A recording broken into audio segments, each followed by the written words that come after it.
Let's be honest, ghosting feels like violence. Not physical, but emotional. It's the quiet kind of cruelty. They were there and now they're not. No warning, no exclamation, no goodbye. And while your brain scrambles for logic, your heart bleeds out in confusion. But here's what nobody tells you. You weren't rejected, you were avoided. And there's a big difference, because ghosting doesn't mean you weren't enough. It usually means they didn't have enough inside themselves to face you, and that's not your failure, it's their emotional limit. So let's look at the invisible rejection that hits hardest. Ghosting isn't just someone walking away, it's someone vanishing without a trace. Right after being present, affectionate, interested, this kind of rejection cuts deeper because there's no closure, no final words, no why, and when humans don't get an answer, we turn the question inward. We fill the blanks with blame. Did I say something wrong? Was I too much? Did they find someone better? Why didn't they at least tell me? But ghosting isn't a reflection of your worth. It's a reflection of their conflict, avoidance, cowardice, or emotional immaturity. So let's dive into the psychology of ghosters. Here's why people ghost, and none of these are about you. Firstly, they don't know how to handle emotional discomfort.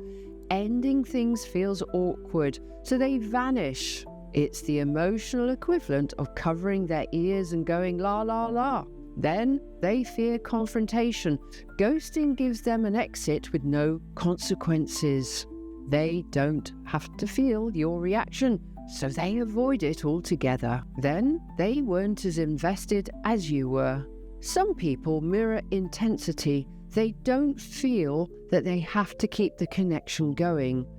Then they drop off once their dopamine hit fades away. Then they compartmentalize relationships.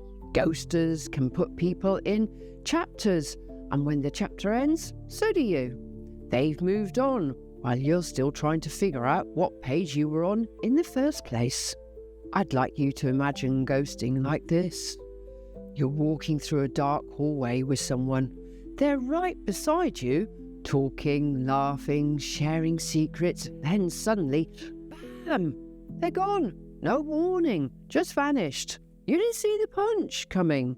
You didn't know there was a punch, but you're left with bruises anyway. It's not the hit that hurts the most. It's not knowing what just happened.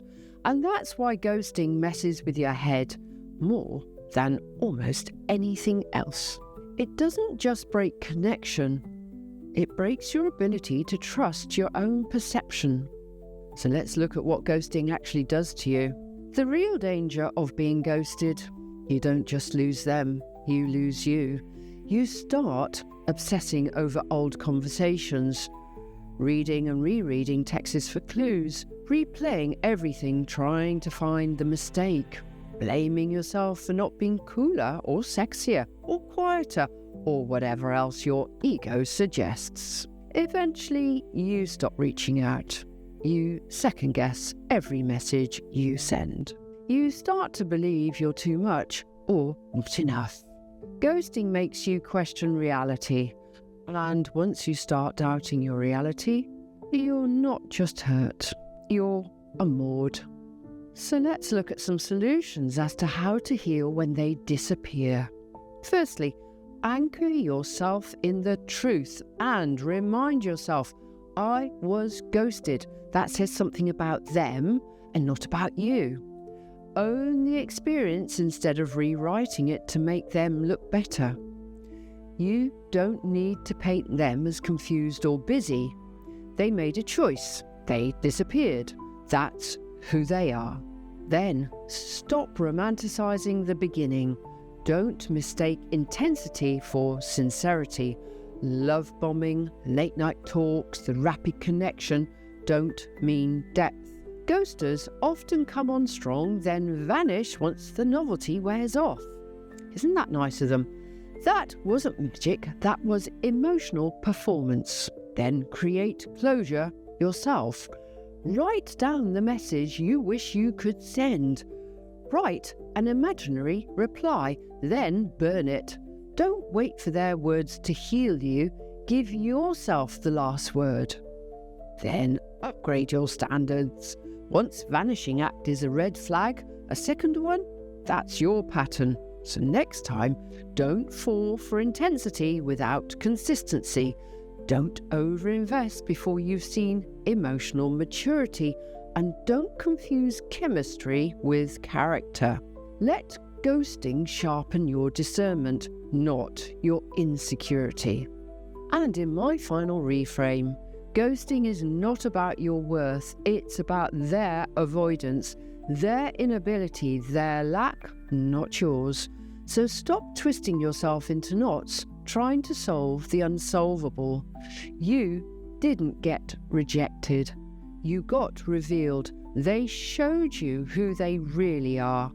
And when someone shows you they don't have the courage to finish what they started, let that be your clarity. Let it be your answer, and let it be your very swift exit. Because silence is a response, and it tells you everything you ever needed to know all about them.